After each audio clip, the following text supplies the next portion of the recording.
was just wondering what you all think about this new technology, this carbon sequestration.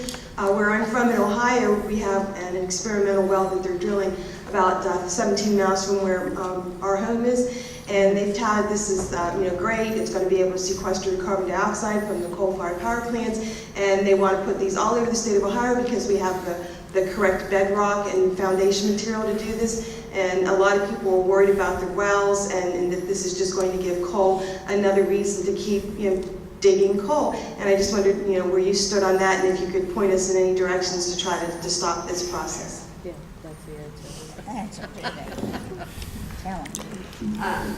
Well, they call it future gen and we call it never gen. I mean, we know that technology is not a proven technology. It's in experimental stage.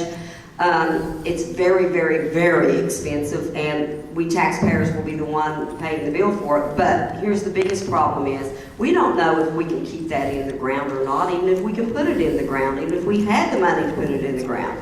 And I think we're just leaving another mess for our children to clean up, a mess that's going to kill them when it all comes out at one time.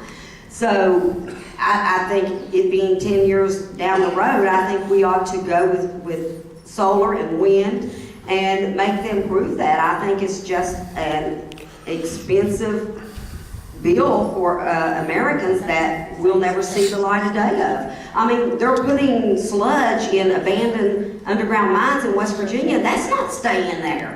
So what makes them think that putting this gas or this liquefied stuff is going to stay wherever they're going to put it at? And we know that's not true, guys. So I call it never gen.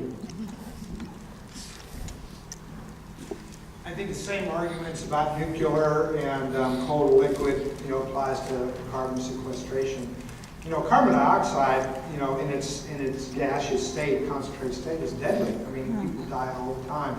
And I have to point out that when Illinois passed the legislation to create future gen, they actually put a clause in that legislation that absolved the companies from any liability. They foresaw the possibility that if you stick it in the ground, it's going to come back up at some point, and if it comes back up in a concentrated place, it will kill people.